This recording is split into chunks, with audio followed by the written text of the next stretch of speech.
ladies and gents, all others in between. How we doing? Sorry. It's been a while. I wish I could explain, but I actually don't know exactly what happened. Just one day I wasn't allowed to hang out with you guys anymore. But we're back. Season 2, we're calling it. Kind of a reboot, soft reboot. Bringing some new friends along. Super excited to be back. I'm going to swing it over to the team here because, we got some new faces to introduce. Well, kind of a familiar face, kind of a recurring guest turned now host, and a completely new face. So, team? We are the team. Who wants to go first? Will, I feel like you deserve to do the intro. I deserve it? Okay. Yeah. Sweet. Alright, well, you guys know me, but you don't know me. You never see my face, but I'm the guy that does all the shift tweets, some of the graphics as well. And I'm pumped to be here with the boys. ShiftCast season 2. ShiftCast light, if you will. Mm-hmm. Without I miss our producer, Lando, but I wasn't going to make him do this for free. So, Lando, we miss you. our heart goes out. It's true. It's true. I'm just realizing that all three of us use our real first names for our usernames online, which is just super cool, You don't find that. That's your real first Your name? name is Belair? No, of course not. Oh, man.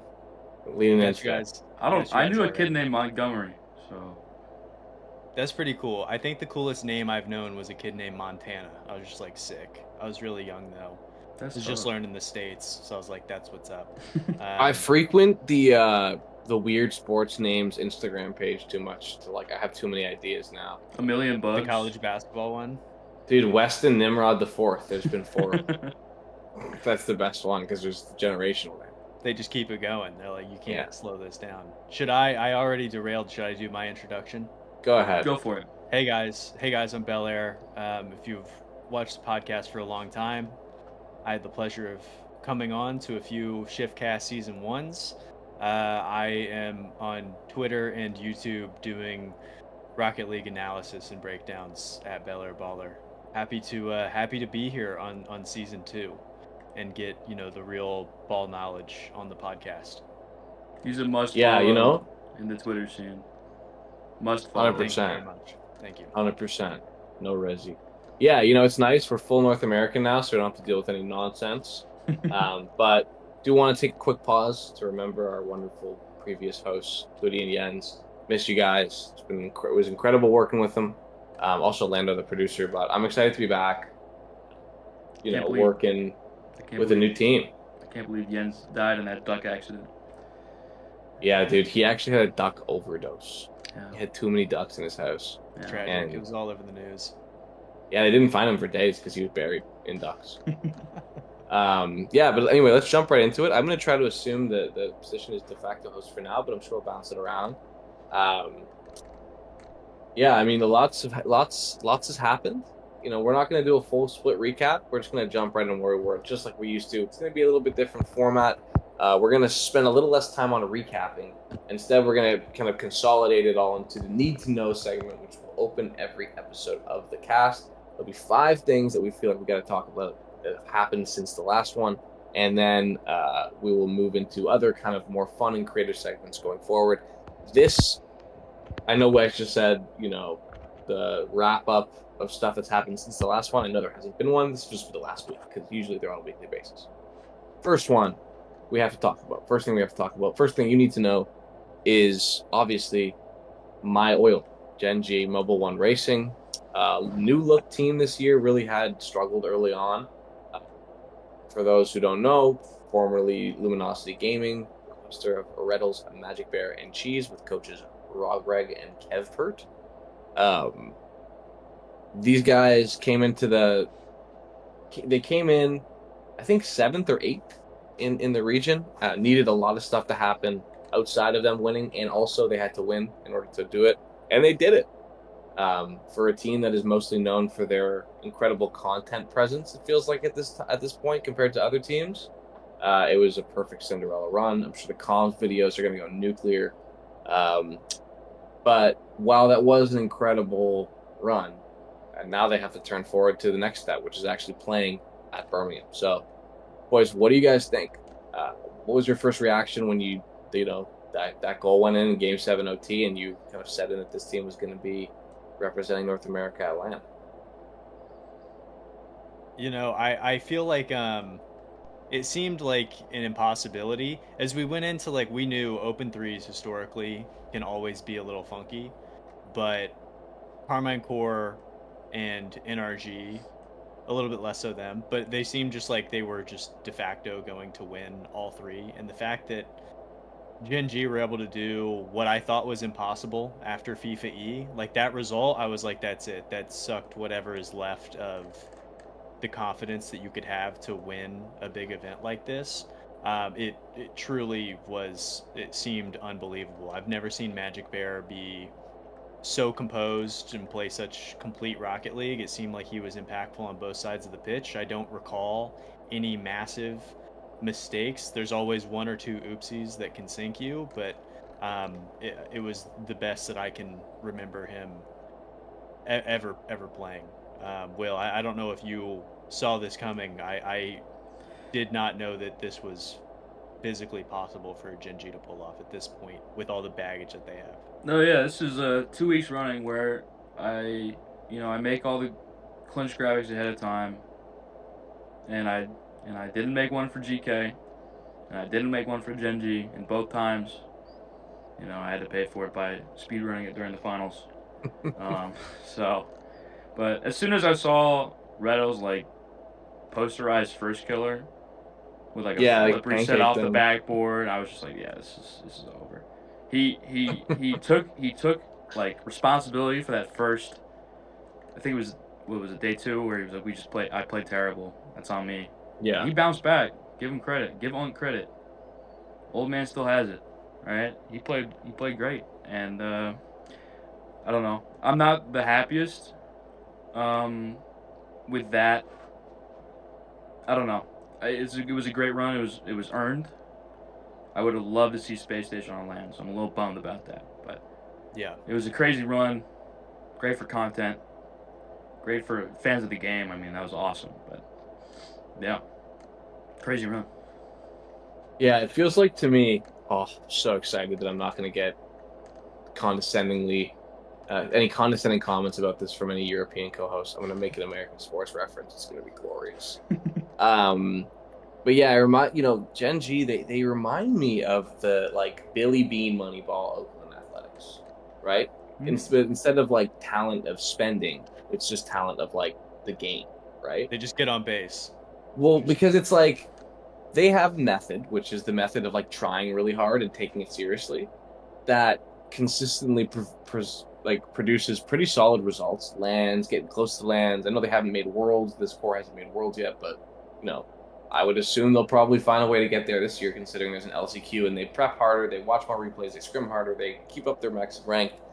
And it feels like, the Oakland Athletics after the Moneyball saga, I'm sure some people have seen the movie, that the Oakland A's started to fall off because other teams started to use Moneyball, but they had the money. They had all the metrics and all the advanced stats. And before, where Oakland could buy players and sign players who were actually a lot better than everyone thought they were, once everyone knew who the best players were, those just ended up being the players that got the most money, right?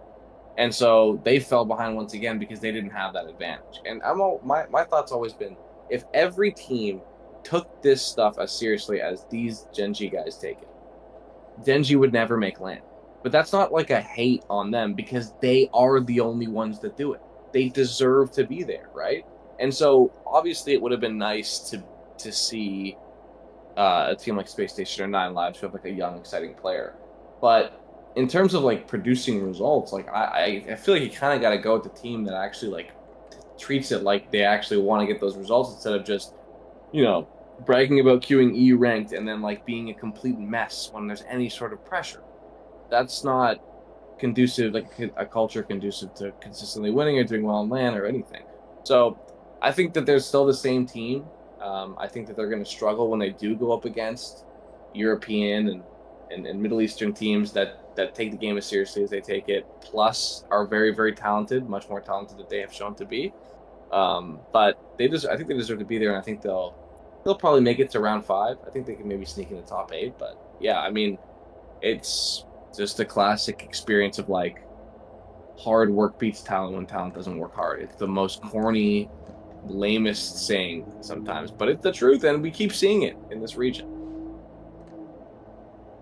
Is that a Kevin Durant original? I can't remember. No. Tim Tebow said that was the first person I ever heard say it. Oh, it's That's a been around forever. Tebowism. I mean, Yeah, I think it's just a generalism. Yeah, I know that we've already gone longer on this point than we want to, but just as you were talking, I kept thinking one of my main takeaways from both of the final regionals between NA and EU was just the importance of um, pressure on teams. I think CJ had put out something, paraphrasing but alluding to the fact that like 95% of the game is mental, Mm-hmm. and we saw Ultimate's trip at the hurdle here at the final summit, and I just again to tie a bow, I cannot believe that Gen.G did this. I did not know that they had it in them. So hats off to them. Yeah, for sure. Yeah, it's funny. We talk about like I always talk about the final in London, the most recent London LAN, and everyone's like, "Oh man, Falcons just choked it. Like they were way better than everyone thought they were going to smoke NRG, and they just didn't. Or not NRG, they were G2 at the time." And my response to that has always been like, why are we discrediting a team for being good at playing as good as they can in the biggest moments? That's the most important skill in the game. I don't care how good you are at free play, right? And that's kind of sums up this Gen.G run and the GK run before. It's like the most important skill in the game, no matter what, is just when it matters, do you play your best? Or when it matters, do you not drop? Maybe that's what it is. And, they did it, and that's why I think they deserve it. Like, I think if you can't handle the regional 3 pressure, you shouldn't be at LAN, right? Because that's a whole different world. But speaking of Falcons, Look at that. Nice regained. segue. Oh man, We're gonna be already working. in true form. We're gonna be guys. grinding second. Okay, grinding second. Speaking of Falcons, yeah, sorry, before I was cut off, my actual perfect segue was cut off by you guys. They regained the title, champions of the Middle East. Their 78th title in the last 3 years, it seems, from the hands of noted kind of, I don't know, do we consider them a MENA team, or are they just like a European team playing in the Middle East? I don't know. It doesn't matter. Anyway, Twisted Minds, Nupo Nation. So my question is, these have been pretty all split. You guys have been balled. They've been fighting against each other. Falcons got 2, Twisted Minds got 1, but they've been close series mostly. Do you guys think that MENA has 2 teams that can win LAN, or is it just that maybe Falcons their tummy's getting a bit full, as I've been saying lately? I think they're starting to play a bit tummy full Rocket League, not as hungry as they might have been last year. What do you think the vibes are here? Do they have 2 real contenders? Give Nupo the ball, and 100% yes. I mean, did you see that clip he hit? Ball nor balls. Did you see that clip? Like double flip reset, full field, coast to coast. Yeah. I mean, in a final. Yeah. Like, pressure is scared of that man. I swear to God. I've got some takes on him that. So I think, and obviously Rise and Atomic play their parts well, and it's a great team all around. I just had to push the next up agenda. Yeah, he's the star. He's the one. Yeah. He's like he's the building block. Yeah, but yeah, I mean, I'm genuinely a little worried for everybody else here, and I'm especially scared for Vitality, which I don't know. Yeah, we'll get into that. That's another topic for another time. But yeah, this is a scary team. This is a terrifying team. So you'd say they have two teams that could actually they pass the test of like if you close your eyes you can see them lifting the trophy. Yeah, I could see both of them making top 8 if the road is there, they're gonna make it. Michael, do you feel like that's a real possibility? Look at us. We're both trying to share the ball. You're the host. If you want to pass it to me, I guess I'll take the rock. I just said thoughts BA. You're good to go. All right, I'll take it. I think I am a little more hesitant.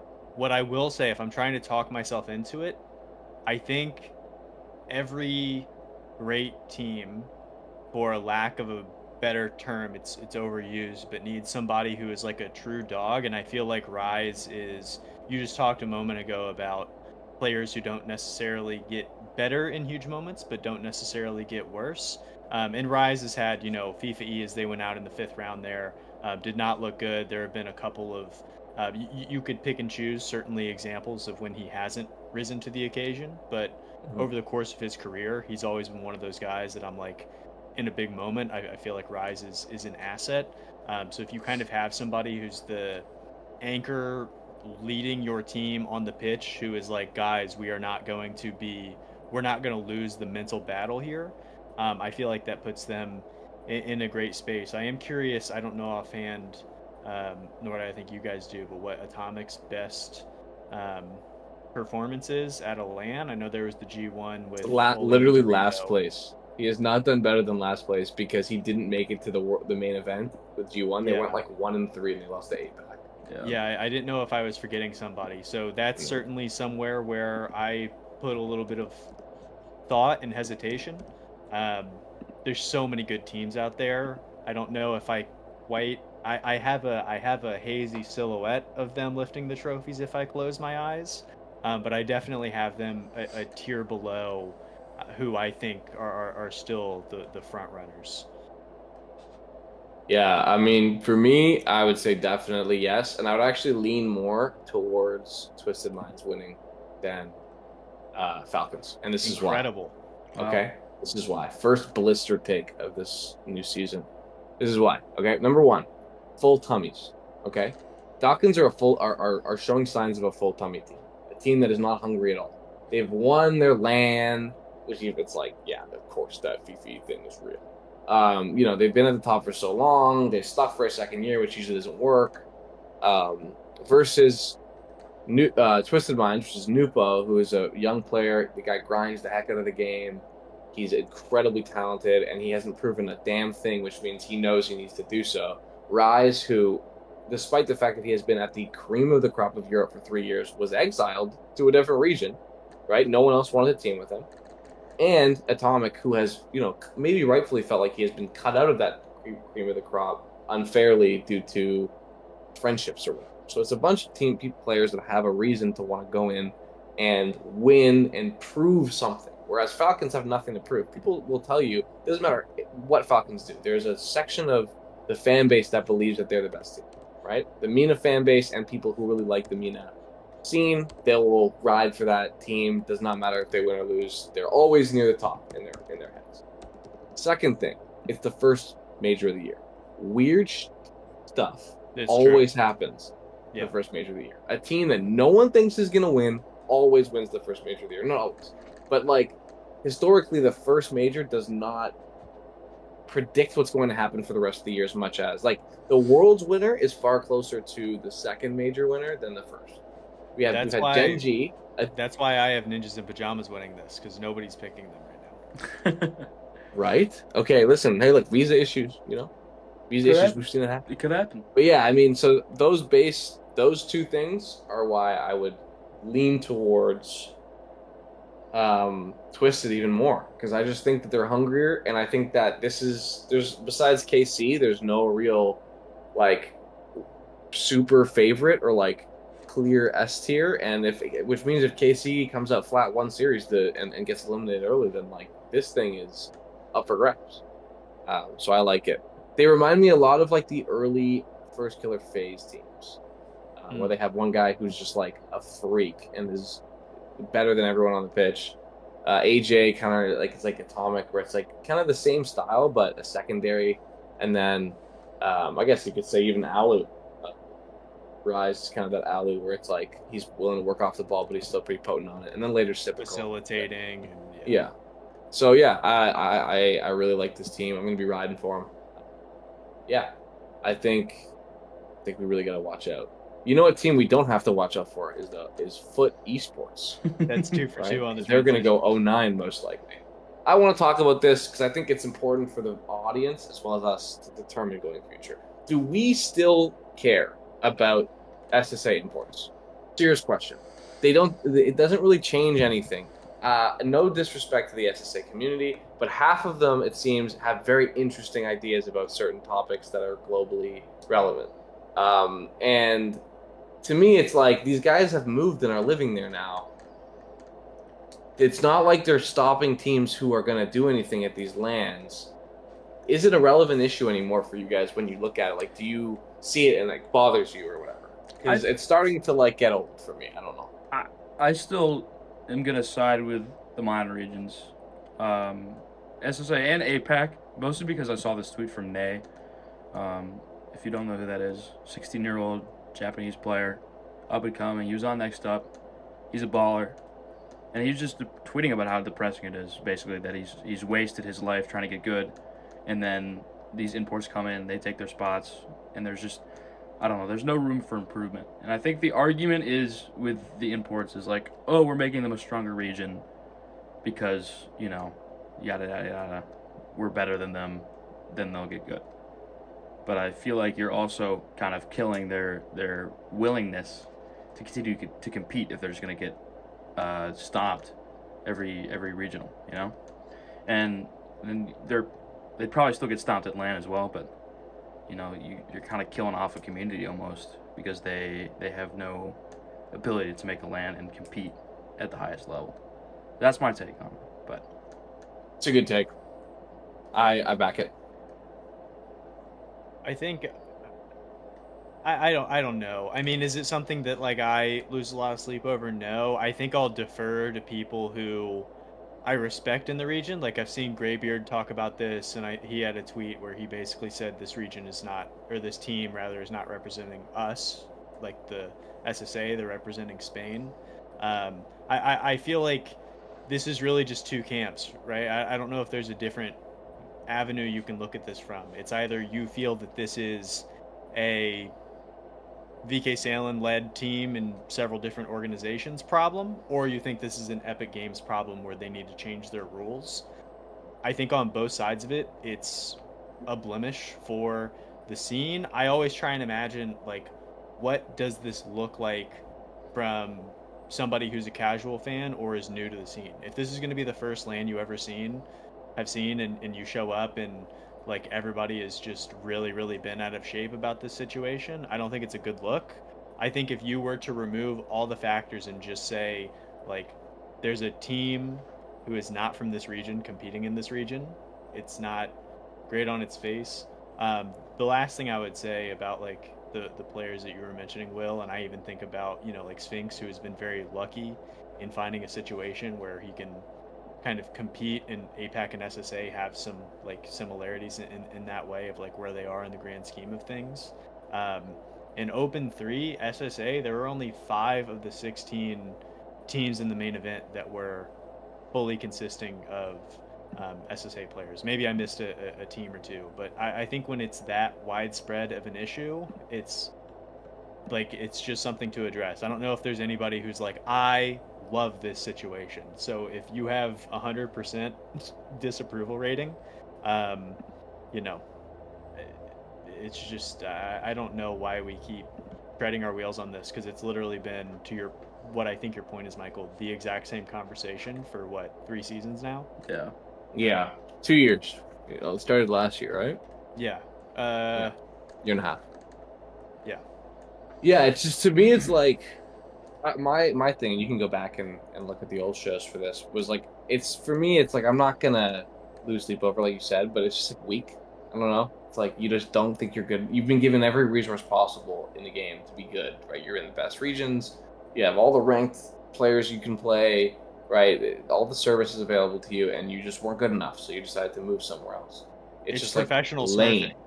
It's just lame. Like, I don't know. Yeah. It's not, if you want to do it and you want to get money and whatever, like, go ahead. But like, it's an admission that you aren't good enough, right? It's an admission that you aren't a good enough player to be part of the best, right? And you just want trips to random places and to win a decent amount of money.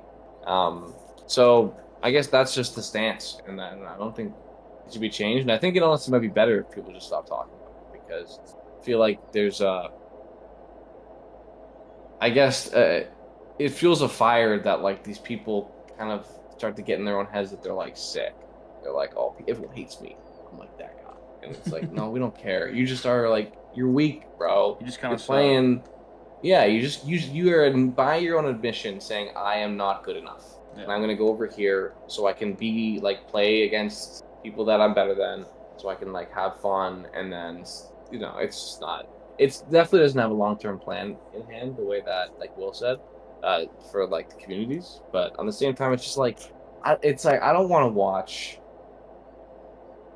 somebody the 33rd best team in Europe like just admit that they're not that good and go out and play against teams and everything. It's like it's just not a good product, I guess. Maybe that's the thing I'm trying to get to is it's just not a good product. And if we want to grow the game, it has to be a good product. Yeah. It is a good product though. 2 out of 3, not bad. Kofir. Perfect. Kofir's a good product, man. That guy can ball, but unfortunately, his team is not going to be the same as it was last split this split. 9 Lives has officially announced that Hoxer will be moving on. It seems like it's been a mutual parting, no hard feelings. He said he just didn't fit. So do you guys think this is the beginning of potentially like a little shuffle in the region, North America specifically, or is it going to be like he goes somewhere and then there's like maybe a swap deal or something? I think there's a lot of teams that can make moves and probably should make moves. We also saw Evo is now gone off of Tech, and they're looking for a third. Hey, it's Beast Mode. What's up? Yeah, look down in the corner. We got Mode in the corner. Shout out Mode. Actually, you won't be able to see this because we're going to be split through 3. So I'll edit it in. So you can unreal. See. Mo just had a bath. Nice. So, yeah. But yeah, and obviously my boys desperately need to change Shopify. I don't think they're going to though, because of like I don't think the org's probably just going to wait for their contract to go up. Oh my gosh, I would. Well, why wouldn't they? We can spend more money on this dumpster fire. No offense. It's not going well. I think. I don't know. They could be one move away from something good. Someone pinged me in our Shift Discord asking if I wanted Hoxer in place of Parth, and I mean that's a move for sure. That's one of the moves of all time. I have no idea how you fix that team, but something's got to give, and I think they realize it now. I think they're going to give up on this little pet project. It's just not. They had one decent chance to make land. It's not going to work. I know we started. Anyways, I'm off topic, but yeah, I think the dominoes. I was gonna say the dominoes are gonna start to fall here. 35 seconds to turn this into like his Shopify rebellion. Yeah. Billy, what do you think? I don't think it's gonna be as widespread as Europe because we immediately saw 7 of the top 16 teams fracture immediately after Open 3. And then if you want to throw in Seleção, basically all of those third tier teams, maybe second and fourth, all of those are doing a little shuffling. But to your point, Michael, maybe this is like the beginning of roster mania because all we've seen so far is Evo, Zenil is LFT, moving away from. Yeah, but we all know that team is just gonna stick for this 47th split in a row. So. Yeah, it's always just a very fractional, and then the other one is I guess Eris and Aqua, if we even want to count them. Eris still probably a prospect who could, maybe get another prospect somewhere. See, the guy's a super senior in real life, man. What I meant was still somebody who is. I'm just joshing with you, man. No, if you want to fight, no. But like, I just don't know who is out there. Like you said, Shopify is definitely a team to look at. I feel like the conversation that we all kind of were gearing up for being inevitable was what is Gen.G going to do in the mix here? They're maybe seemingly bowing out of that conversation at the trade deadline. So I just don't know what a lot of the moves would be, especially when our top 4, if you're just power ranking them, NRG, Ultimates, SSG, Complexity, Do you think SSG makes a move?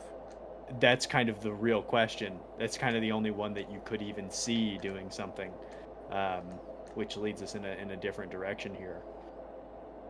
Yeah, in my opinion, I'd like to see some moves. I think that the region looks a little stagnant right now. I think we're threatening to go back to spring 2023 levels, to be honest with you. It feels like the region itself has a little bit of a bad habit of sticking with its guns for too long. I think every team, maybe besides NRG, could use a switch, to be honest with you, even going into it. Even going into the major, there's 3 major teams I think that could swap players out and get better. Personally, for Hoxer, I hope he finds a good team. I'd love to see him try out with some of those top teams. I think he would make at least 2 of them better, just because of the fit, in my opinion. And then in terms of 9 Lives, like Kofer's a real valuable player, and I would love to see 5UP go there, because I really was impressed by 5UP. I've been impressed by 5UP. He's made 3 top 4s in the last 5 events or something, between his work with Moist and now with Pirates on a Boat. So I would like to see that happen. I think they could be really good together. But yeah, I think Hoxer, you look at him, I think he'd be really good on deleted. I think he could be really good for that as well. Him and Roldiz have a relationship, and he was trying out with Wavy in the offseason. So yeah, best of luck to the Cock, and hopefully this is the start of a fun little transfer with them. One last thing before we move on to the fun part of the podcast. Let's talk about OCE. So, maybe the craziest OCE split we've ever had. One of the craziest minor region splits we've ever had, because it was one of the only times I can remember a minor region having both spots up for grabs. Where usually it's there'll be one team that's clear and ready to go, and then the rest of the teams are jostling for that second spot, and everyone's who's gonna get that second spot? This time, literally, it was 5 or 6 teams that could have been one of the 2 spots. Everyone had a 33% chance of making it, in a sense. But as usual, Wildcard, formerly Power, has made it, as well as Healthy Chiefs, which is Razier's team.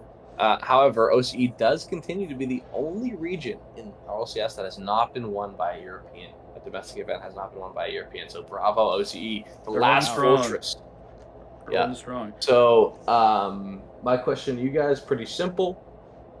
Do you guys think that this kind of wild OCE split was more of the region potentially getting better, or is it that Wildcard has slipped a bit from its incredibly dominant form from last year when it won all 6 OCE events? I think with the addition of Raziers to the region, you kind of spread out the talent a little bit more, so I can see why it got closer. With that being said, that realistically should have given us 3 teams for 2 spots, and Scrims World just came out of nowhere and just decided to be good, and I still really don't understand it. Power team is all right? Gus, Shores, and they're all right. It was really a 4-team race, though. I think Oi and Power were kind of outside looking in. They kind of needed a GK Gen.G run and lots of help to make it. So I really am categorizing OC as these main 4. And I've really grown to love this region over the course of 3 events. It's the best, man. I've been trying to tell people for years. It's OCE the most fun After region. Dark It's is the place to watch. I converted some people for the Shift Twitter, but I think this region is getting better. I don't think Powers, or I guess Wildcard, is getting worse. I just think, I don't know. They had a bit of an off couple of days, Regional 2. So that was part of what kind of fueled Scrims World, I think. But, I mean, I don't know. NRG has their off days. Carmine Corps has their off days. It happens. I don't think OC's getting worse. If anything, I think it's getting better. And it's just, man, it's fun as hell to watch. It's like the Big Ten West of Rocket League. Yeah, it's just really silly. Is. It's silly mid-major goofiness, but it's fun, man. And if once you get your head out of your ass with this, it's not good gameplay. Who cares? Literally, who cares? Then it starts to get you can actually enjoy the dramatics of it all. Sorry, BA, I interrupted you. Go ahead. No, it's almost more fun in the sense where it's like, because it's not all the absolute highest level in the world, it kind of introduces more chaos. Like you talked about that wild card open too. If you didn't watch, like they looked so awful, and it kind of gives you the opportunity for a scrims world to come in and be like, look at this, because you talked about, well, at the beginning of the season it was like, this is obviously 4 teams, and then here comes scrims world just, you know, throwing a grenade into the middle of this whole thing. It almost, the teams, and I'll remove wild card, but it's almost like as if you just did like a snake draft for talent. Like Yeah. the Yeah. way that they have segmented what players are on what teams, it's like you have perfectly evened out the overall skill level of all of these teams, which was super fun to see. I wish I had a slightly worse sleep schedule so I could catch more of it live. But You just got to go out, man. You got to go out on the weekends, and when you come home, it's like, oh, I'm gonna sit and watch, like, eat my takeout shawarma, and I'm gonna watch the best region in the world. Mhm. yeah, if only there were a duo out there that had an interesting stream to watch, maybe I would tune Yeah, in. we had to put that on pause because, unfortunately, I believe that the people they got to replace us didn't show up. They didn't. Oh No, they my did not God. go to the stream. Maybe They they did not. didn't know. Maybe they thought the Saturday was their Sunday kind of situation. Well, that's Yeah, what I thought yeah. originally, which is why I agreed to do Yeah. both weekends. But I realized it was on a Thursday night, and then a Friday I have an 8:30. It just doesn't really. It's just like inherently a silly region. Yeah. Yeah, I mean, as far as my thing, I'll keep it close. I think that wildcard's really good. I have an incredibly immense amount of respect for Jim as a coach. I think he's the For most real. underrated coach in the world by far. The legit. fact that he's able to prep his team to be as competitive as they are against other teams in the world when the rest of the region looks like closer to APAC than Sam is incredible. And so I think they're going to do well. Got some flack. I made an early prediction sheet. I dropped it in the shift cord. People were saying I had Gen.G losing to wildcard 3-2. So, of course, Gen.G fans, they're going to say that I called their team terrible. And, Didn't you see that I hate them. Gen.G are the best team in the world? How could you Yeah, possibly exactly. have a take on They them? beat Energy. Like, they're going to beat. Wait. Yeah, I know. Wait. Anyway, and I was like, dude, it's not being mean. Like, first of all, 3-2 in a BO5, it basically means they're the exact same level. So don't get mad at me. Second of all, it's a good team. Like, they did good all year last year. So I don't know why we're being mean to them. It's But the yeah, best- anyway. It's the best 2-3 Swiss team to ever touch the game. Yeah, Undefeated. even better than Gen.G, who for some reason that was a point of pride for them last year. Yeah. But yeah, anyway, let's get out of here. News, boring. Let's blast So off. let's go. Let's clip farm a bit. Bella, do you want to talk to us about this new segment called To the Moon? I do want to. I would love to introduce a segment. I also Yeah. want to take a moment to appreciate Will's "Let's Blast Off" transition into the two. That was pretty nice. I didn't hear that because I was like having too much fun listening to myself talk. So nice. That was a half-court shot, nothing but net. I appreciate it. I feel like Max You're Strus. very welcome.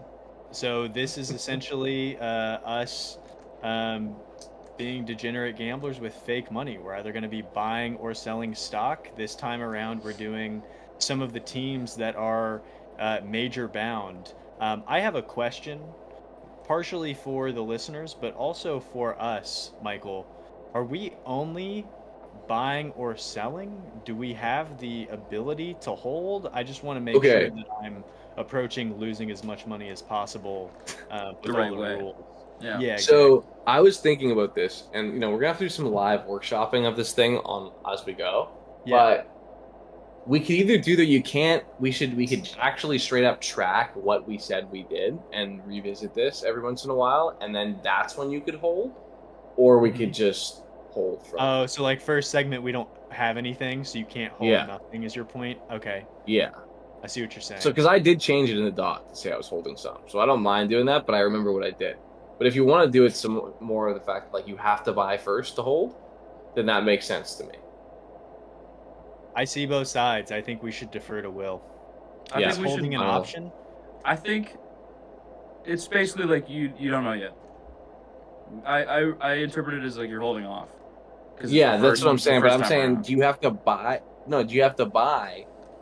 Oh yeah, because I guess we could say you can't sell either if we did that. So I feel like we can't do that. We just have to do buy, hold, sell because then it would just be buy or don't buy, and That's kind of lame. that's not that fun. Yeah, So yeah. we'll do Look at buy, hold, us sell. figuring it out live. Can I Buying more ask? stock. Democratic. It's like if you're buying more stock. You already have the Yeah. stock. Are you buying more? Or are you holding? Are you selling? That's All right. Well, Can then I? I'll get it started. Okay, go We'll ahead. get the first team. Is the Ultimates, right? They looked and they were back to back second, and then they also finished top 6 in the first regional. Um, I'm buying, man. I know the momentum got stopped for them, but this is my listen. You guys talked about we're gambling. The stock market is not a gamble for me. The stock market is an investment. It's my road to a house and a retirement and a white picket fence. So I do my research. All right. 2 things that make me like this stock. $ULT. Right. Number 1, the coach. Right. I love the CEO of his team, Mr. Sat Jr. All right. He's Canadian, which means I have to back him, first of all. Second of all, his teams always get better throughout the year. Actually, that's not true, but I'm going to use that analogy anyway. What's your deal? Oxygen, which was the first team that was really his. I know he coached C9, but that was a team that formed beside him. He was kind of just the final piece to push him a little bit to win that world championship. But Oxygen, they were very, very poor in the first split, and they looked really, really strong in the second split. They almost made the major, and then I guess things just didn't work out for them going forward. But then his second job, really, he was coaching. What was Team Axel? I think was their name. But when he joined Space Station with Hoxer, they were good in that first split, but really looked like a top team at the World Championship. And then the second year that he coached Space Station last year with Chicago, they missed the first major, and then they ended up being a perennial top 8 land team the rest of the year. So for me, I think that with the level of talent they have, and the fact that they have a resume on their coach of being a riser, a team that improves throughout the year, I really like buying now. And second is, I think there was a moment, I think maybe for about 2.5 hours on Sunday, where they looked better than any North American team had looked all year. They were absolutely steamrolling everybody until like game 5 of that Gen.G series, and then maybe LJ had some jitters about winning his first regional, or I don't know what happened, but they kind of fell apart, which is incredibly alarming. But I think the general trend that I've been seeing from Regional 1 to now, based on and then looking at the historic trends of what Sad Junior teams do, also the fact that LJ is usually pretty poor in the first split, and he's been better, or at least was getting better. I think this is a good buy if you're looking to, get some good returns over time. Maybe not spiking going down, but we're not looking at meme coins here.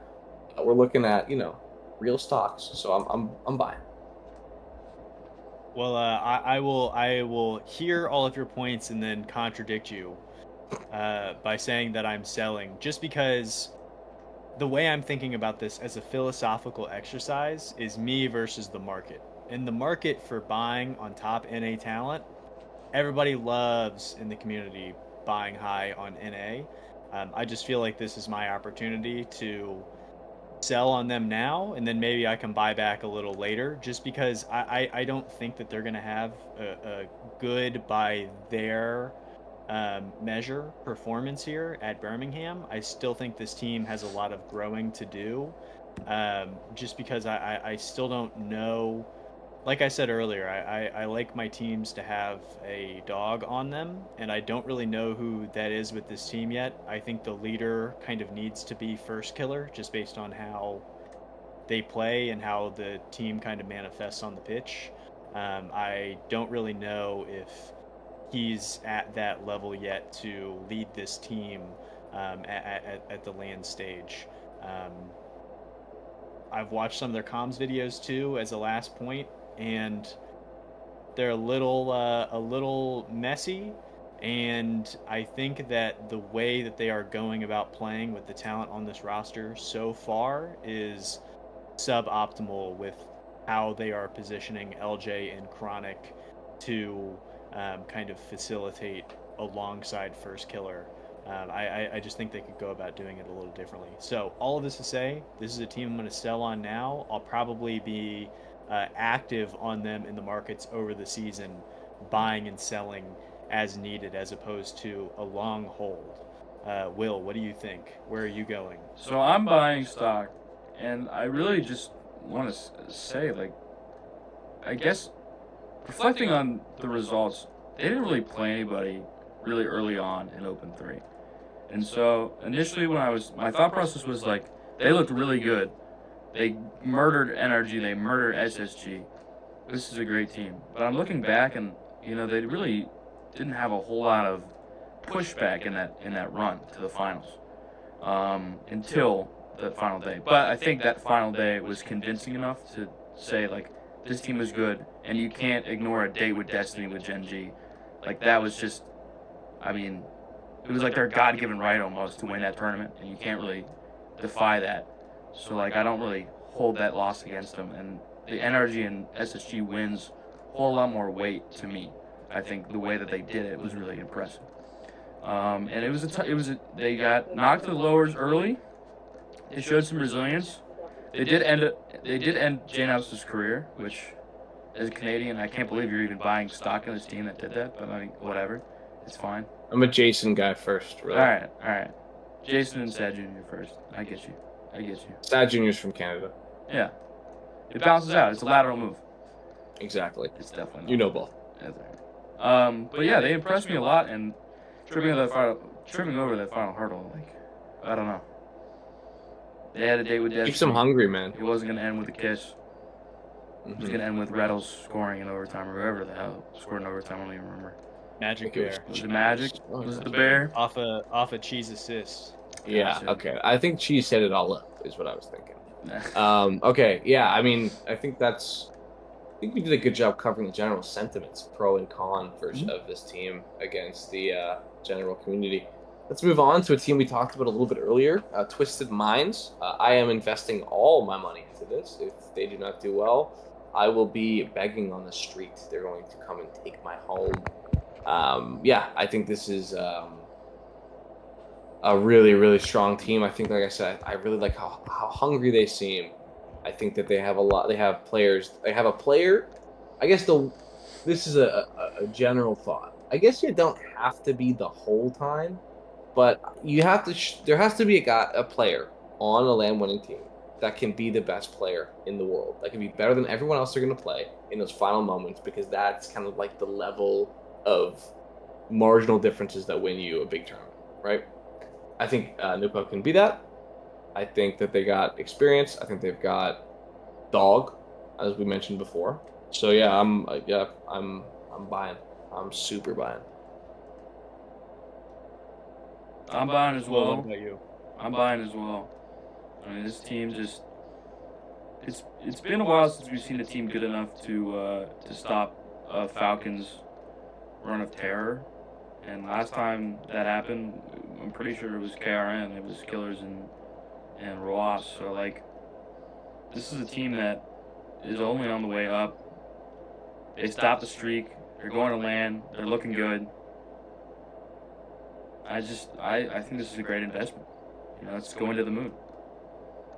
It's a tough one, because I'm buying too, and I think everybody's probably buying at this point, which makes me worried. Are we actually getting good value? Because stock market's all about buy low, sell high. If we're all buying at the same time, I don't know what the return on this investment is going to be, fellas. But this is my retirement. I'm throwing never caution to the selling. wind. Yeah, I'm buying too.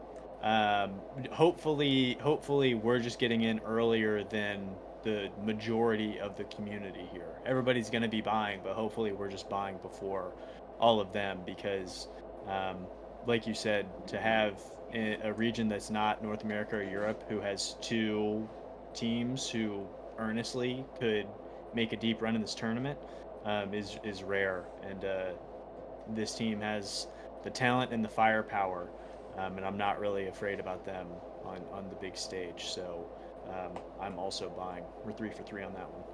Nice. I like that. I think that we're all going to be sipping pina coladas on a luxury resort soon. We're going to be joining Shopify in Cancun. Oh yeah, We're gonna get that type of salary, right, William? Of course. Moving on to another team, Team Dignitas, Europe's third seed coming into this. Personally, I'm selling. This team does not have a player that has seen. I think their best result was like Jack in Boston. So like in the last since San Diego, basically since Jack won his major, they haven't made past top 6. Obviously, he's never been to a LAN, and Joris has had famous problems with elimination series that I think are a little bit overblown. But yeah, I think I just don't see it. This team just doesn't feel like a team that can pull out big dubs in big moments.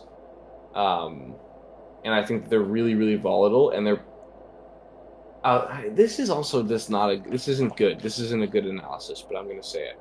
They don't pass the hold. I close my eyes and think about a test. They just don't. I can't imagine them winning. I think that they're a team that gets steamrolled by the team of destiny. That's just the vibes they give off. No disrespect to them. There's like that meme about the vibes guy versus the numbers-based decision maker. And I'm fully off of vibes. I agree with you. I'm selling the hell out of this stock. I don't know. Abjack is a great community figure. Love him. He's awesome also guy. really good. Like I think he's been fantastic. Yeah, he's a I think baller. he's easily their best player. He's a baller. We haven't seen Jory at LAN in forever, I feel like, and Stizzy, outside of Mickey E, he's not really been to a LAN either. So I just feel like I don't know. I don't. Maybe I should hold instead. I don't see. I'm not even sure how they got here in the first place to a major. To be quite honest. Well, the rest of the teams choked it. I That's thought the Europe problem. was better than like, this.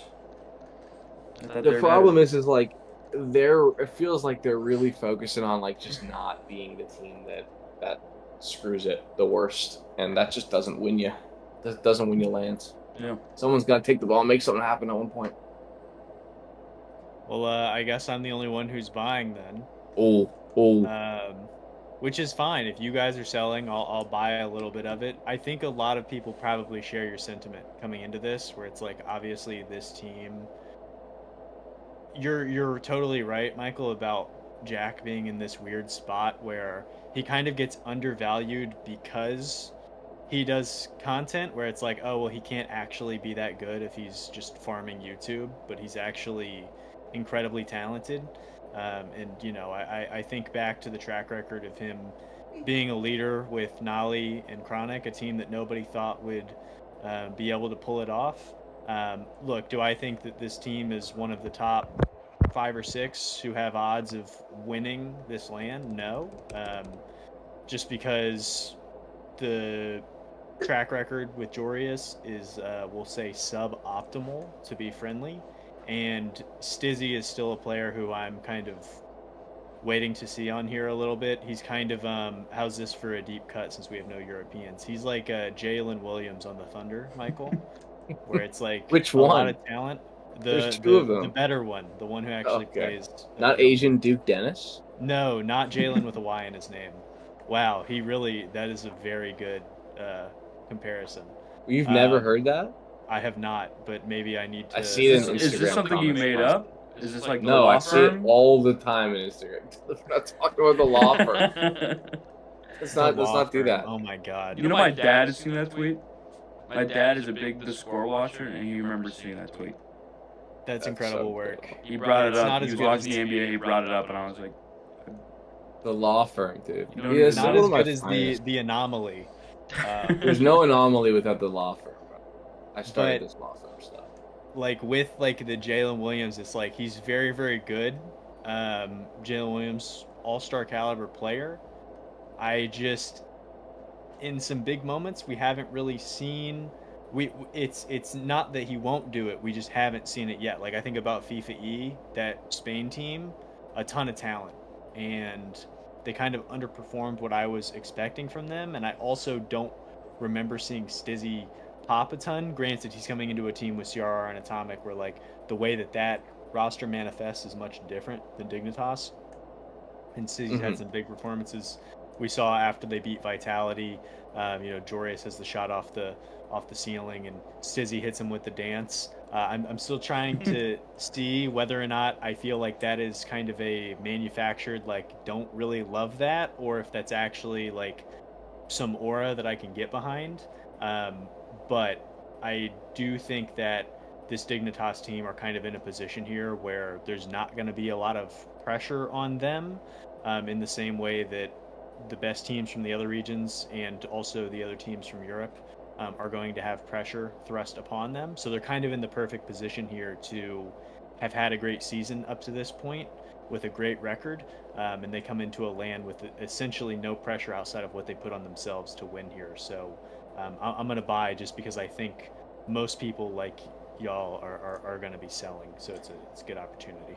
Yeah, it's no secret that we're all a little. I mean, it's no secret that the majority of us are a little skeptical about Dignitas's run. Hey, speaking of secrets, no, sorry. Oh, come on. No, you have to finish. You have to finish that. You had a great start. I thought he was done. I didn't mean to just jump in. No, you I was should actually cut him gonna do off. the exact same thing and transition Ah. over to secret. That's all right. Look at that. Not the That best was handoff, fun. but we'll get One better with another. time. We already have the ideas. We just need to find, I need to find your shooting motion and get you the ball better. You need to put your webcams on so that we can see. Yeah, that might be part of the our problem. mouths start moving. That might But be- yeah, The listen, episode one it is stuff no we'll secret, work through. okay? Yeah. It is no secret that we're going to talk about Team Secret. How are we feeling about Team Secret? A team that Sam, too, really pushed Furia, who were just dog walking everyone else. Personally, I'm holding. I think that I will. There seems to be some sort of natural law that only one of these South American teams can do well every time we do land. But I like them. They're like a nice mix of proven and young and new. I don't have that much to say other than the fact that I think that I don't know. I've been high on them the whole split, and I continue to be high on them, but I wouldn't buy more. I don't think they're going to be shocking the world or anything. I mean, maybe they will because maybe people don't rate them as high as I do. But yeah, I think they're good, and I think they're going to continue to be a threat, I guess. They're going to push teams. I feel like Will put a perfect shot on net, and then I stole it when it was on the goal line. So I feel like, Will, you should give your point next. All right. I'm selling personally, and I was kind of between holding and selling on this one. I think they're a good team. It's just that they haven't been able to surpass Furia, and I think that's something I expect to happen, or expected to already have happened with Swift on this roster. I just expected them to be better than they were, and so I'm ditching my stock. I don't think they're gonna surpass Furia ever. They're 0-5, I believe, this season against Furia, although some of them have been close. Both two grand finals went to 7. The other one was a sweep. So they have the pieces, they just haven't put it together, and I don't think they're gonna figure it out later this season. And so for that reason, I'm selling the stock.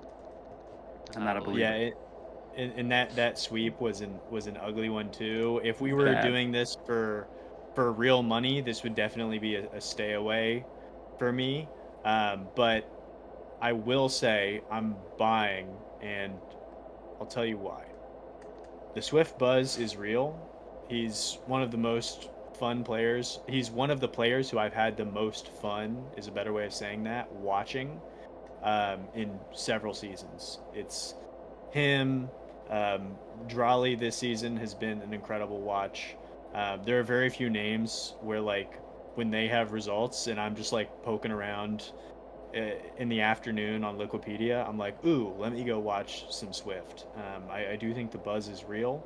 I do think he's been hindered a little bit by the rest of the roster. Like, I have a lot of respect for what KV1 has been able to do with his career. He has some results where he's kind of risen above what the expectations would be at lands. I think back to that top 4 that they made. I can't remember which land where they... Yeah, no one remembers that one anyway. It's okay. Where they held... That was the one that Gen.G won, I think, where they held version 1. They rendered them very ineffective I always remember the Beast Mode. fake major, Yeah, that doesn't even exist. 1 of 11 shooting from Beast Mode, so they shut him down. So respect for that result. Mata for me has always been a player who I want to do well, but I just haven't really seen the on the pitch play that really gets me like excited. Um, but there's these first lands, and this is kind of like when you're buying something because your buddy told you it was a good buy. Like, it's not a very good argument, but there's always teams at these lands who surprise us at the first one. um, Team Secret are not going to be winning this whole thing, but if there's some way in which all of this falls perfectly, I could see them going top 6-ish. um, but yeah, I'll buy just because I think I'm in before a lot of people have watched a single second of this team this season. That's fair. I'm not even gonna try another segue here because couldn't think of one off the top of my head. Let's talk about NRG. Oh man, our segues are running out of NRG. No. No. Nice. No. We'll keep that one in the back burner. Oh, that'll be on the B-roll. Yeah, let's talk about NRG. I'm buying. I think everyone's selling right now, just because they had a measly top 4. Look, They fell off. me and BA had this conversation a while ago about how I think that this is going to be like a sneaky team that doesn't try that hard during the online portions of the season. Because they've just been through a lot. I don't know. But I got a suspicion that they're going to ramp things up for this tournament, and they're going to come and look like the energy of old. It gives me like BDS vibes, like old BDS vibes, where they would kind of be mid in the online portion, and then they show up and they look different, like 2021-22, right? Yeah. And so I'm like, the vibes were off. They were still doing that good, had good placements, but the vibes were weird. I'm feeling that with NRG. I don't know. I just think they've proven so much, and as we said, so much of the LAN experience is just being cool, calm, and collected in the big moments, and they've been, in so many big moments. As long as they don't have to hit a ball off the side wall and not backflip, they should be fine. I'm just worried that this team, they boot camped, and they did worse than they were when they weren't boot camping. I think that's a sign that something, I don't know. We were joking about this in the court yesterday about how, like, I don't know, people are underrating them right now because of one bad result, but I genuinely just think they've been together so long and sticking, that was a crazy voice crack, sticking through like a couple of like years, I feel like you just kind of steadily decline. And so it's full tummy syndrome. Yeah. Full tummy syndrome. I'm just worried that that's what's happening to them, and maybe they didn't try that hard. I don't know. They didn't really stand out to me this entire event, as much as they usually do. They weren't as dominant, obviously partially because they didn't win it. But I don't know. I'm a little skeptical. I don't know if Atomic's dog is gonna like bite Beast Mode on the leg and shit's gonna hit the fan. They're gonna split up. I don't know what's gonna happen, but. Yeah, just quickly before you go, B, I didn't mean that they weren't trying in tournament. I think they were. I think they're just not giving it as much as they did last year, because when you've done so much as they've done, you get a full tummy. You're no longer hungry. But I think maybe, you gotta hope that there's structure around the players to get them to at least get back to that mentality for the big ones, and I think that they're gonna do so. But yeah, I hate that excuse of like, oh, they're not even trying. They already locked it up. It's like, they're clearly trying. Like, they're in the game. They're gonna notch a competitive group. But they wanted that 3P, and I don't know if you guys saw that tweet that I had put out where I'd compiled the ranked 2s games for all of the teams in North America. They were surprisingly low. Maybe surprising just because of the quality of the team. They just were like bottom 4 in total ranked games played. Again, like, this is kind of like a straw man's argument where it's like I'm holding on them because they're not playing ranked. That's not what I'm saying, but it's kind of like death by a thousand cuts when I'm building my argument as to why I want to hold. Like, Will, to your point, the fact that they were on boot camp and they lose to Poab and then get swept out by SSG and Ultimates back to back, not awesome. And it's one of those things where like it's very tough to project into the psyche of players like this. This will be. That being said, I'll go ahead and try and get into the psyche of a player. First land back since Atomic had the miss. I just feel like, again, like a lot of this game is built on pressure and mentality, and this team's carrying a lot of baggage. Like Michael, to your point, been together for a long time. What's new here? Maybe they have full tummies, to your point. There's just like, I guess what I'm saying is if I'm rubbing a magic 8 ball and I look into the future and they bomb out, there's a trail of breadcrumbs where you could look back and be like, it's obvious that they weren't going to do well here. But at the same point, they could easily win this whole thing and ramp up and do the Furia thing where we see all of their players at the top of the leaderboards right before every LAN. Maybe NRG do something like that and they end up looking awesome. So I'm so split on the pros and cons here that I'm just gonna hold. It's a good take. It's kind of flip-floppy, like it's kind of fence-city, but I respect it.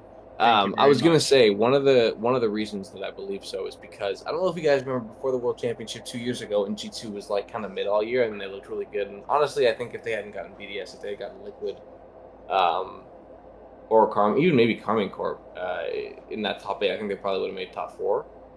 It was because like that team had been half coasting. Obviously, then JNAPS had some issues with this house burning down, but before then they weren't looking that great either. And then it was like Atomic was like 2,400 and twos, and it was just they looked like a completely different team, like the best team in North America. So I think that's part of the reason why as well. Is like the coach has already shown the ability to like shift gears and get his players to lock in, and that gives me a little bit more confidence. You know who doesn't need any more confidence?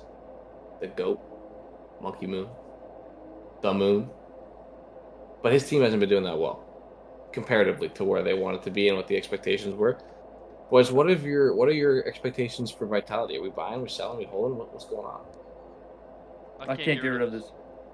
Like, sorry, did you ask Belair? I just said it was general. Okay. Whoever wants to pick it up. I'll Yeah, you're fold. good. I can't hold on to this stock. I just can't. This is just. Am I allowed to swear?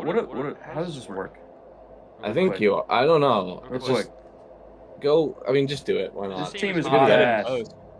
This team is hot ass. They are terrible. They are so bad. Obviously, like they're placing like kind of highly, so I can't say they're like just comparatively to like our expectations. This was the BDS roster minus Rally plus Zen plus the Wonder Kid, to quote Ted Lasso. This is like I feel like it's a lateral move, or it should have been, and it wasn't. They look awful. They look like I don't know. They look like they've never played the game before. Once they get to that top 8, top 4, they just look terrible. I can't believe that people are saying he's the new GOAT with this performance. Turbo would also have done the same thing. To be fair, he played on Dark Zero and didn't make any minutes, but it's fine. It's fine. Let me push my agenda. They look hot. They're hot ass, and I'm getting rid of the stock ASAP. What are you doing, Michael? See, I'm kind of strategic about it. I feel like I'm getting rid of mine now, but I want to try to get people to get rid of theirs as well, so I can pick it up later in the year, specifically around September. Because they just haven't looked very good. There are times where they look really disjointed. There are times where it feels like Zen is being asked to do a ton, and you can't always. I think the game has evolved to a point where the 1v3 method is gonna eventually hit a hard ceiling. He hasn't been as consistent as he was last year and the year before, so it's a ton to ask the kid. But yeah, I think I'm selling now because I just think that they're gonna be not as good as we expected them. The stock was so high earlier. But then, listen, buying into this team stock, buying into the Moon stock before Worlds, man, it's free money. So I'll be back. But for now, I gotta liquidate a bit. Yeah, that's why I'm buying both of y'all's stocks and some other people who are probably selling theirs. I So mean, you're long just doing term, what I'm doing, but earlier. exactly. I think it's a good long term investment, and also like, how do I articulate? Like, I think this team, out of all the rosters, came into the season with the most pressure put upon themselves. Obviously, like you look at the roster and all of the talent and the expectations based off of last season and the accolades and where these players stand within, the community. There was no team that put more pressure onto themselves than Vitality, and the poor results like showed that like they're still beating a ton of teams, and these matchups where they come in against Carmine Core and it looks like like when you get into this rhythm of like shooting basketballs, for example, and you kind of hit this flow state and it just like is coming easily and naturally. Like Vitality looks so mechanical, to continue the metaphor, where they're thinking like, okay, pick up ball, go into shooting motion, shoot. Like they're trying so hard to do like the winning, that I think it's negatively impacting them. And we kind of saw all of this like come to a front with the recent Fear had hosted a bunch of 1v1s beforehand, and I'm sure everybody saw that like Zen was emotional after the loss, and I think that was like a manifestation of like all of the pressure and everything.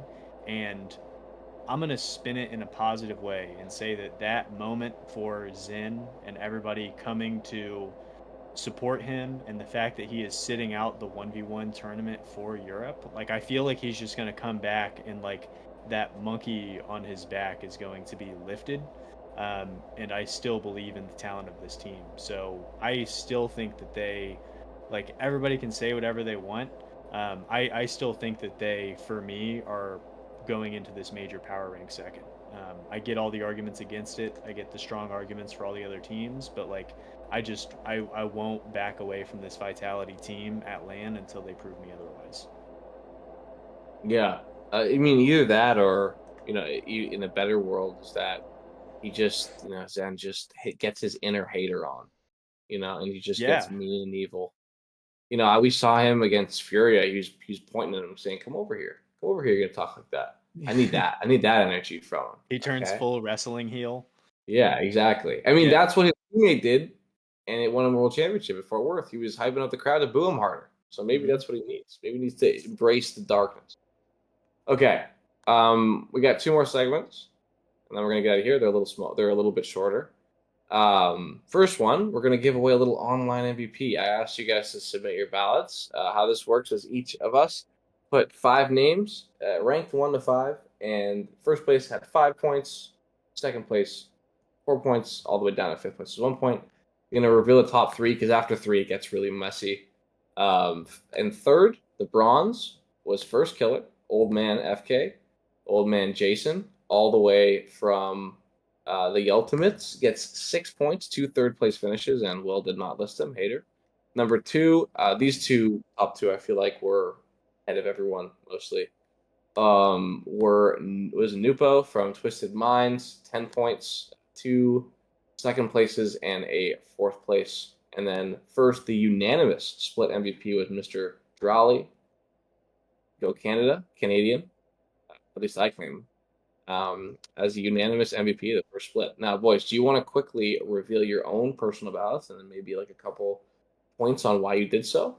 Keep it short and sweet. Yeah. Well, do you want to go first? Yeah, sure, I'll take Sure. it. I thought you said, well, do you want to go first? And now I feel like an asshole for immediately jumping on you. Will, go ahead. Thank you.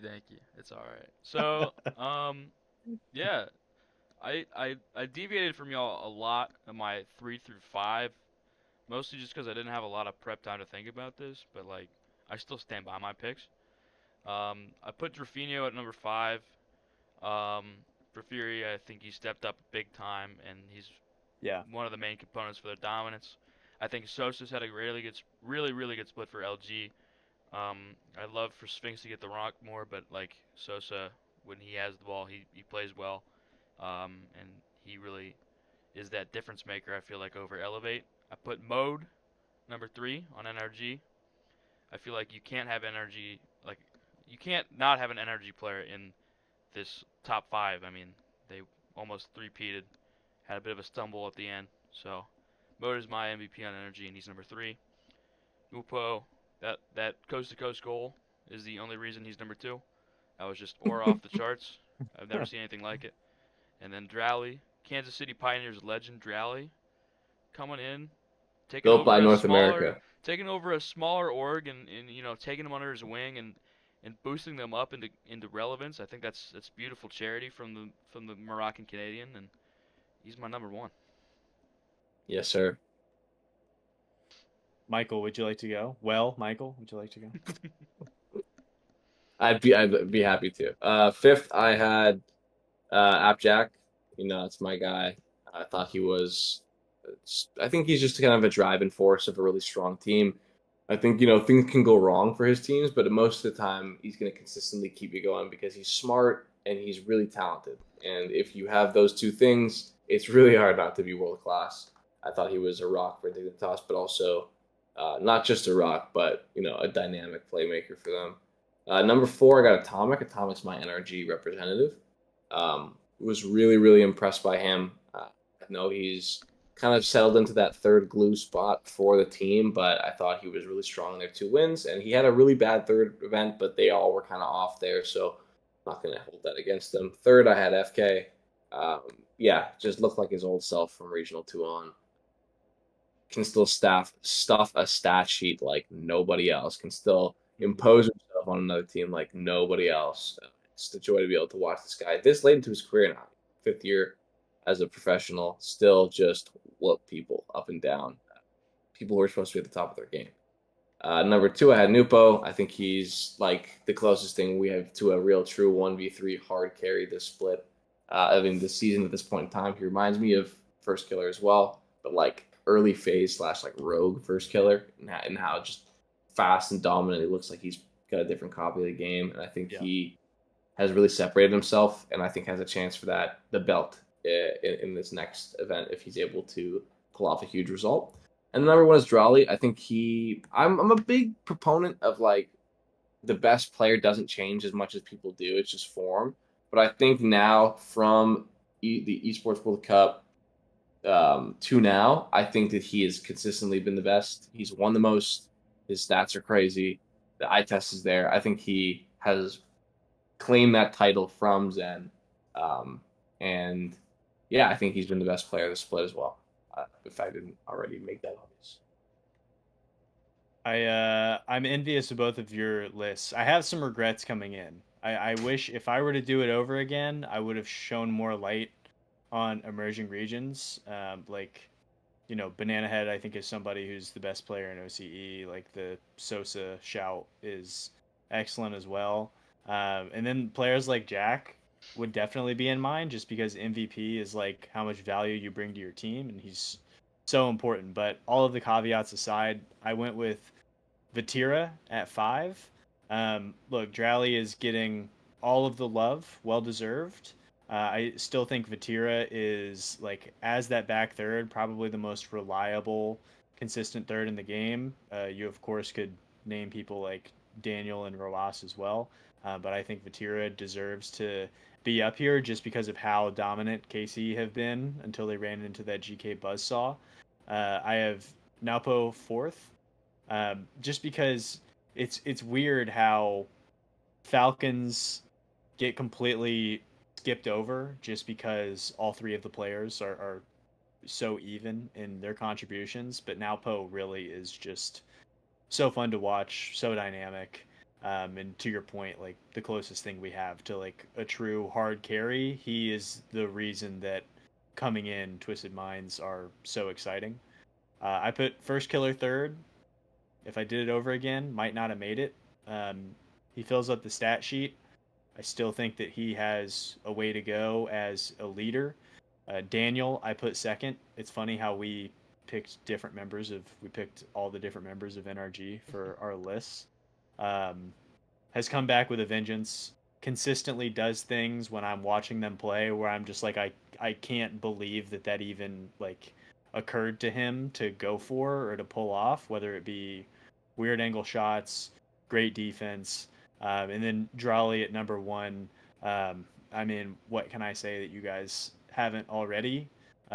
You want to talk about Daniel like doing things that I hadn't considered before? Drawley is like playing on a completely different plane of existence.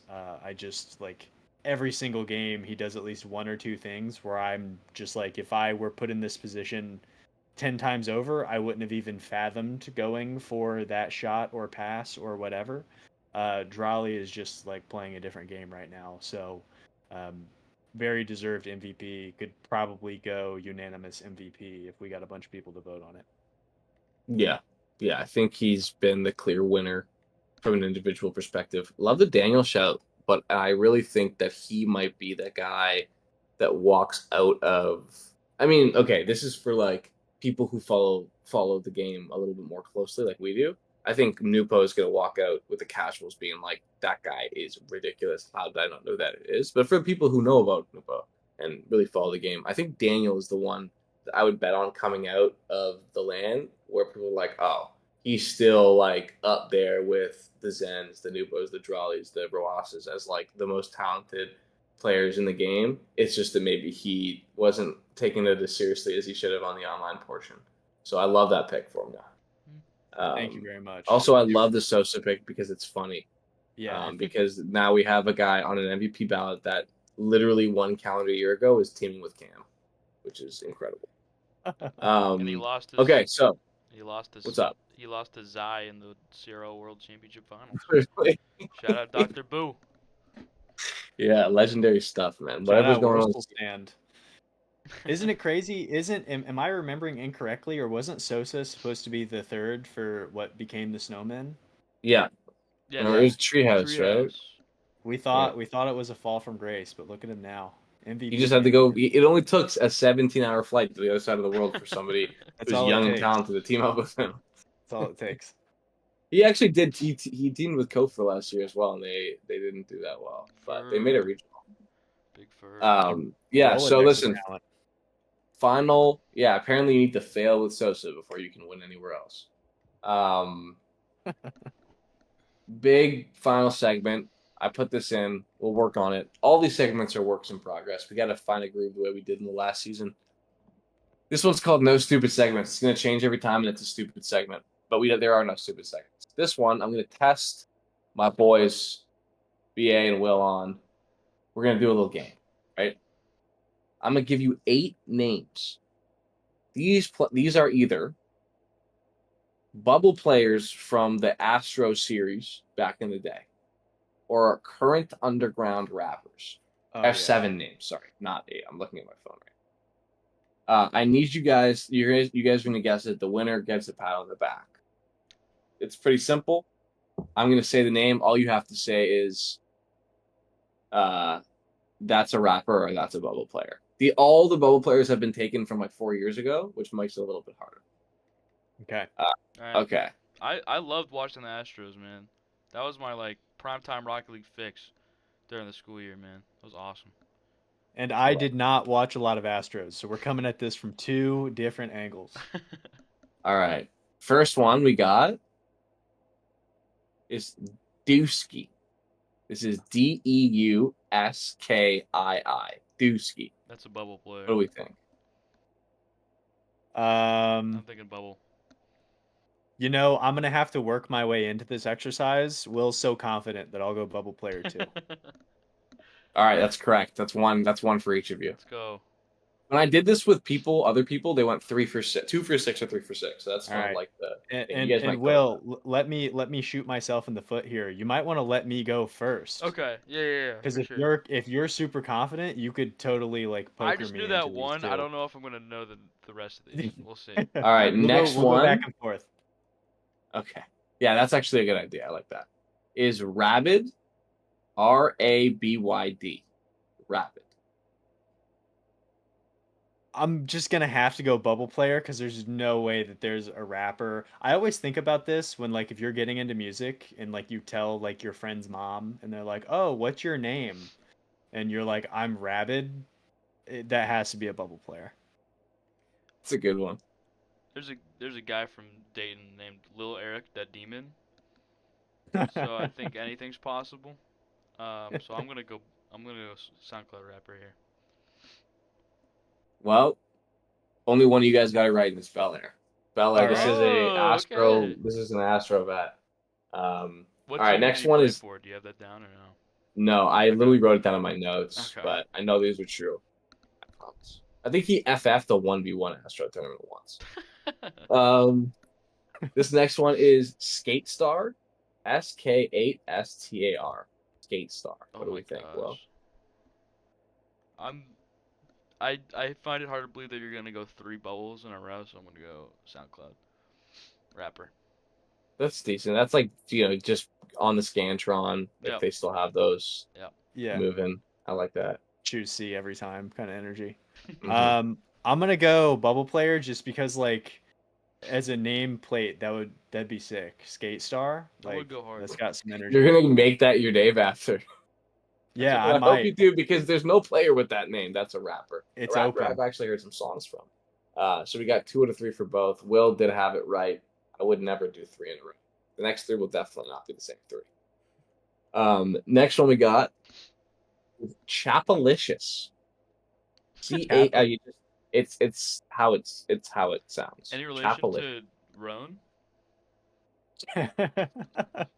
No, he's actually not.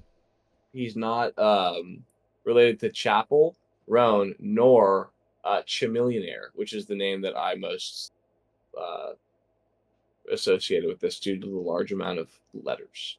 But I yeah, like to think about it being like a Chapel Roan like hip hop vehicle. She's just like trying stuff out. it's like a Chapel-ish. slightly it's like a questionably. She has a questionable black sound that you're like, I don't know if you should Can be she do this? talking like. Yeah. It's Is, like is, Yeah. is yeah. this okay? Yeah, That exactly. name feels like a Gwen Stefani era pop vehicle from Chapel. Yeah, she sounds like Aquafina. I like it. I was gonna do an impression, but I won't. No, don't do that. After episode 1, they never came back. I don't know what happened. Will, I think it's my turn to go I first. believe it is. I'm just gonna go Chapelicious. That's nasty work either way. I'm gonna go rapper just because I've guessed bubble every time. All right. Should I go with you on this one, or should I try to take the lead? I don't know. I have no Chapelicious. I feel You're like this playing the is like a. numbers. I think this is like a bedroom org player from like Wooden Door Esports Gold. It's like their 4th team. He's Academy bronze. thing. He's bronze too, but he's Yeah, next but he's up. like He's he's next up. 6 years old. He's He's like 6. 4.5 years The old. So they're greatest investing. 6-year-old bronze 2 in history of in the history of the game. I think it's a bubble. They're paying him in Liquipedia points and It's like like net and Webkins and blocks.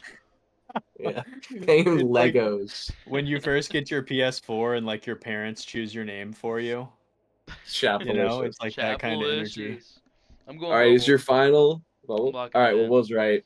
Will's right. This is in fact a Bubble. bubble player. Let's go. Chapelicious. Let's go. I go so that- hard. Imagine if that guy was actually good, like a land Well, call, yeah. like Jorby, Chapelicious with another one.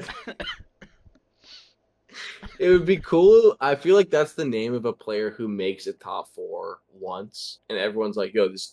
It's like with a team of players who are like 17, 19 years old, and it's like, "Yo, we got to keep an eye on these guys. They just made a top 4, and they Yeah. never make another main event." It's like the woo. Like Once the he hits- woo. It's literally the woo. Yeah, It's literally Yeah. woo. Once he hits the big time, he just changes it to chap with a period. yeah. I all was gonna over say the place. I think that's probably what his plan was. Is to Yeah. shorten it. Is like like a ZPS situation. Every time someone does that, an angel loses its wings. So sad. It's true. Unless it's mode, then it goes nuts. And all the angels gain their wings back. Every single one. All right, new one. Brezzo, Brezzo. Double Brezzo. Z, huh? Yeah. Double Z. Brezzo. That also sounds like a bubble play. I guess I understand why this is a game. Um, This is a great game. I think Will, you're up. I'm up. I could play 90 rounds of this. This is awesome. I It's think I'm. fun, right? And there's so many of them. I think I'm going bubble again. I think you're gonna Okay. do this again. I think you're going bubble. I'm gonna go I might regret rapper this. because I could see this being one of two things. I could see this being like some R&B one-hit wonder, um, who's trying to do like a Smino, Bryson Tiller kind of uh, Totally. mixture, or I could see this being a South Florida rapper with just a dreadlock combination that I never even considered. So I'm gonna go rapper just because I can see this manifesting in two different ways. Um, this is so wait, you guys both on what? 2 for 4, I think, right? You got the first one right. I've been keeping a running tally. I don't know which was correct and which was not, but I do have what we both guessed on all of these. Okay. I think it's 2-2. Okay, sweet. I think it's 2-2. Yeah, Brezzo's a rapper from LA, so not South Florida. And he's also Okay. not an R&B singer, but you did Dang. deduce it far enough. So, good for you. Good thing we don't have to show our work because I was wrong. Yeah, But just got I the right guess. answer. Yeah, level 2 answer, but it works. Okay, next one is Fiendster. Fiendster. FEENST3R. Fiendster. I already know. I already have my answer. I'm gonna go bubble player. What do you think, Will? The bubble player. That is correct. Another double dub for you guys. A double bubble dub. I think it's the only name I've seen before on Wikipedia. This one just looks like a rapper name. It like really does. This one, like I know this guy was the only one that wasn't a red name, but I was like, this looks like a rapper name. And if you guys haven't seen the name, I feel like you guys would have both instinctively been like, this is a rapper. Okay, next one, K3. That's the whole name. I'm going. Is this the again. final round?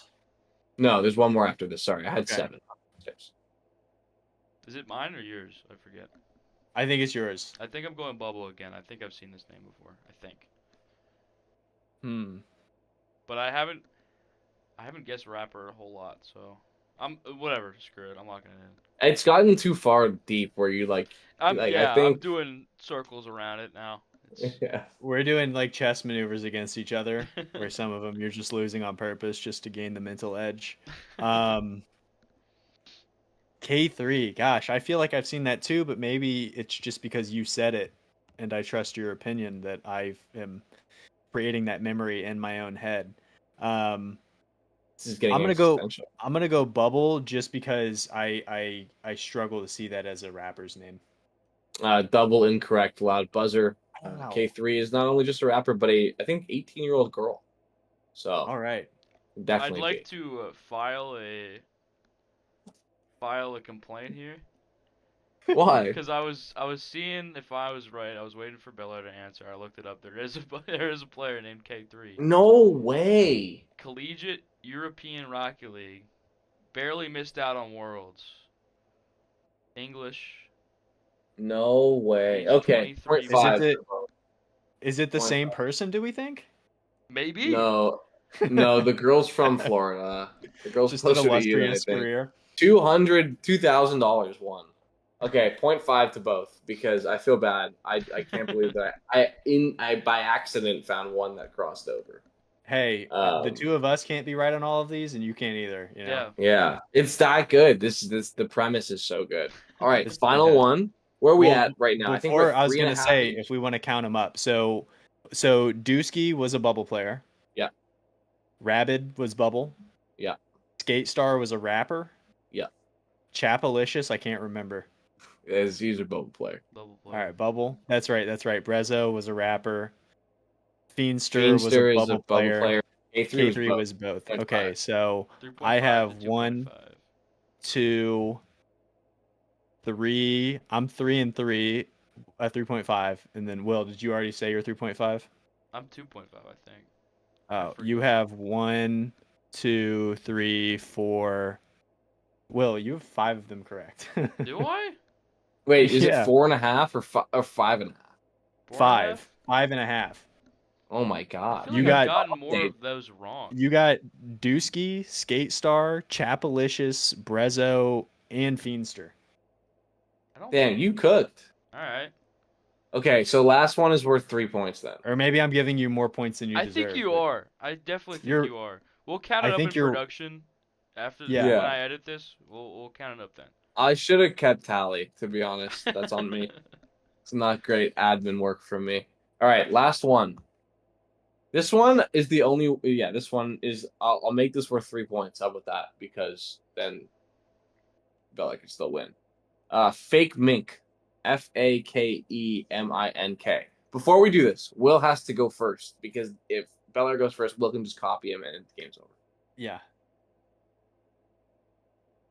Okay. For what it's worth, I have my answer no matter what. So we'll go ahead. I'm going rapper.